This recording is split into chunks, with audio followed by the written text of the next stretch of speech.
rectangular looking one. My dad would sit here, and my mom would sit here, and I would sit here, and then my sisters were there and there. That's just where everybody sat. And if I walked in and someone was in my chair, it was just kind of like, I can't eat now. Like, what's going on? That's my chair. You know what I mean? And, even if Dad wasn't there, it was like, you guys ever have that moment? We have Dad's chair, and then even if Dad wasn't there, if someone sat in the chair, you're kind of like, you can't sit there. Anybody else relate to that at all? Yeah, no, me, kind of? Okay, all right. Maybe it's just me. Well, so when I was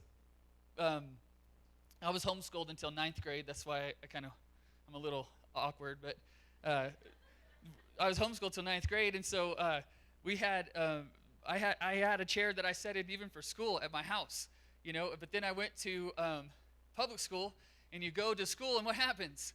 Everybody's got a chair, right? Assigned seating. You sit here, and you sit here, and you sit here, and when people start messing with each other, then they switch it up. But everybody has their chair that they're supposed to sit in. You know what I mean? And then I joined the basketball team, and I found out about another chair, and it's called the bench. Is that a chair? And I wasn't the last person to go in, but I was sitting next to him. That was my chair, And I remember the first time I actually got put into a game, and it's like 3 minutes left or something like that, and you're either winning by a lot or you're losing by a lot. That was me. And so I got to go in as ninth grade, and I remember the coach looks at me, he goes, Stovall, go, it's your turn. And immediately my heart's just like, like, I've been waiting for this all my life, And I'm gonna dunk on some people, even though I was like 4 foot tall. But so I'm all pumped up, and I remember I was so excited.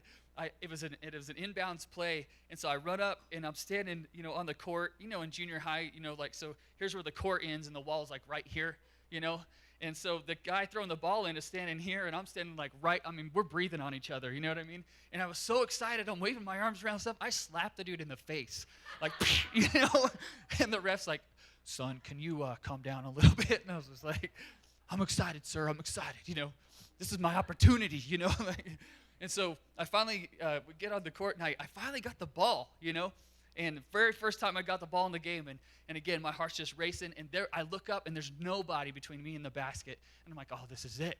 This is it. This is when all the scouts are going to see me, And so, yeah, in ninth grade. And so I'm dribbling down the court, and, man, I go up for this nice little finger roll, go into the basket. And, guys, I don't know if I've ever hit the backboard as hard as I did in that moment, because the ball hits the backboard and just goes, poof, and it flies. I'm not even messing with you. I'm not messing with you, Jordan. It flew all the way to half court.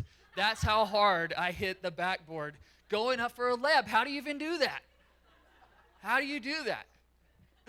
So I learned about this chair, called the bench, and then, you just in life, you start to learn about other chairs, and so we're going through life, and end up getting married to Leah, and then we start having some kids, and I found out about some other chairs that were just lifesavers, and so those of you young couples in here, you're about to learn how to deal with small children, and they have different chairs for them, and some of them, we call this one like the ring of fun, and you sit them in this chair, and there's just stuff everywhere, anywhere they turn, there's something like blinking or something they can shake or something they can like chew on, like they have a chair like that, and then it kind of bounces, and they're just kind of like, that thing was a lifesaver, right, parents? Like, when you're about to lose your mind, and you can just sit your kid in there and just be like, oh, okay. And because this is the thing, it's actually just a well-designed cage, because they can't go anywhere. Their legs don't even really hit the floor, so they're just like, just like suspended in the air, but you're good for a good, 10, 15 minutes until they get bored and start crying again. But then we found another chair. And for our first son, I'm about to let you guys in on a little secret. Caden spent a lot of time in this chair. It was a chair that would swing. It was a swing. Any other adults have a swing for their little kids? And guys, I promise you, I feel kind of bad even admitting this, but Caden spent a lot of time in that swing because he loved it so much. Like, he could be doing whatever and kind of freaking out, and you'd set him in that swing, and this is back in the day when they had the little crank thing. You guys and it wasn't all like cool automated today where you're just like, chair on, and it's